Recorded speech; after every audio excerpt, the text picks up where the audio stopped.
तो भाई देखो, अब की बार हमें पढ़ना है लाइफ साइकिल जो हम सेल की पढ़ रहे हैं, उस लाइफ साइकिल के बारे में कुछ और बातें समझनी है कि इसमें कौन कौन से फेज आते हैं। तो हम बोलते हैं phases in life cycle of cell की लाइफ साइकिल में कौन कौन से फेज आते हैं। ठीक, तो हम बोलते हैं इन ए टिपिकल यूकैरियोटिक सोमैटिक, यानी सोमैटिक का मतलब क्या होता है डिप्लॉइड, और डिप्लॉइड का मतलब क्या होता है two n cell there are two phase. उसकी लाइफ में दो फेस होते हैं। एक जब सेल डेवलप होना शुरू होता है, बॉर्न होता है, तो बॉर्न होने के बाद वो धीरे धीरे अपना आकार क्या करने लगता है, बढ़ाना लगता है, अपना साइटोप्लाज्म को सिंथेसाइज करता है, मैच्योर होने लगता है। भाई बॉर्न हुआ बिल्कुल छोटा सा, डेवलप होते होते होते होते पर एक बड़ा डेवलपमेंट हो जाएगा उसके अंदर। तो जब तक वो डेवलप होता रहता है और अपने आप को ग्रो करता रहता है, तो उस वाले फेज को बोलते हैं नंबर एक इंटरफेस। गुड, क्या बोलते हैं उसको, इंटरफेस। इसको शॉर्ट में क्या बोलते हैं, आई फेस भी बोलते हैं इसको। और ये कौन सा होता है, ये सबसे लंबा टाइम होता है लॉन्गेस्ट, है ना, अनडिवाइडेड। अब तक वो डिवाइड भी नहीं हुआ, जैसा था वैसे के वैसा ही है। भाई छोटा सा सेल था, फिर और बड़ा हुआ, फिर और बड़ा हुआ, फिर और बड़ा हुआ, फिर और बड़ा हुआ, और यहाँ आके क्या हो गया, फुल मैच्योर। ठीक, तो फुल मैच्योर हो गया तो longest undivided period of life होता है।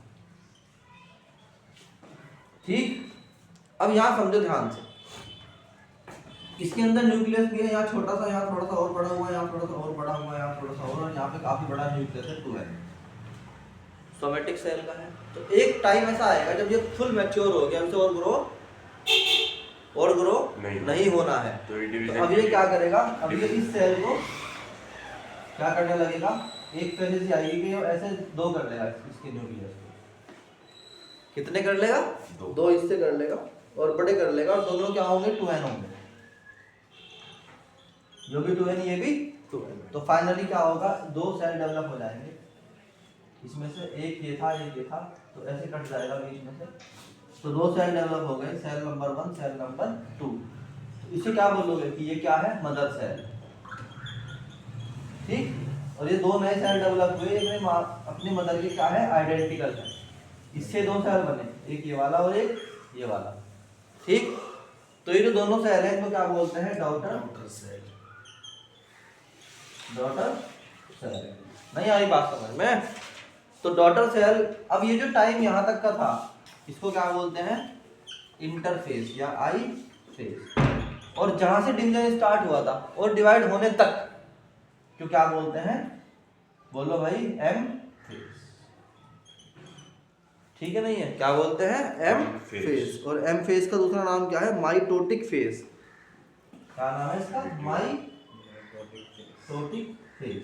जल्दी जल्दी बताओ उसको। माइटोटिक फेज नहीं कह सकते, माइटोसिस एक ही बात है, माइटोटिक भी माइटोसिस भी एक ही बात है। तो दूसरा फेज कौन सा बताया भाई मैंने, बेटे बताओ, माइटोटिक। अरे यार बोलो भाई, mitotic phase, that is also called M phase. M phase जो होता है क्या होता है, शॉर्ट, बहुत छोटा टाइम होता है ना, शॉर्ट डिवाइडिंग पीरियड। इसमें क्या होता है, सेल डिवाइड होता है। आ रही बात समझ में, इसमें सेल डिवाइड होता है। अब इसमें होता क्या है, ध्यान रखना, इनके बीच में एक सेल था, साइटोकाइनेसिस बोलते हैं उसको। क्या बोलते हैं, साइटोकाइनेसिस। इसे ये क्या होता है, साइटोकाइनेसिस? ये मैं क्वेश्चन पूछ सकता हूँ पेपर में बाई मेकिंग द क्वेश्चन। ठीक है, नहीं है, एक वन नंबर का क्वेश्चन हो सकता है, व्हाट इज साइटोकाइनेसिस। लो से याद कर लो बैठ के, साइटोकाइनेसिस का मतलब होता है the the division of cytoplasm into two parts, यानी कि एक साइटोप्लाज्म का, सेल के साइटोप्लाज्म का, तो सेल के जो साइटोप्लाज्म होता है, अरे यार भाई समझ लो ध्यान से बच्चों, है ना, into two daughter cells is called, क्या कहलाता है, साइटोकाइनेसिस। तो ये साइटोप्लाज्म था, है ना। सबसे पहले क्या होगा, इसके अंदर छोटे से ग्रुप बनेंगे, और ये जो 2M थे ये किस पार्ट में डिवाइड हो गए, दो अलग अलग सेल्स में, बोलो। एंड फिर क्या हुआ, ये ग्रुप और गहरा होता है, बोलो, 2N में। फिर ये ग्रुप बिल्कुल ही दो क्या हो जाते हैं, ग्रुप का मतलब होता है गड्ढा, है ना। फिर ये बिल्कुल ही क्या हो जाते हैं, बस हल्की हल्की टच रह गई और कुछ नहीं, है ना। दो सेल डेवलप हो गए अलग अलग। तो सेल का जो पूरा मटेरियल था वो टूट के दो हो गए, सेल का साइटोप्लाज्म टूटा, सेल का साइटोप्लाज्म टूटा, सेल के साइटोप्लाज्म के टूटने को बोलते हैं साइटोकाइनेसिस। आई कि नहीं आई बात समझ में, साइटोकाइनेसिस। चलो इसको जल्दी साफ करो, ठीक है भाई। तो अब करना है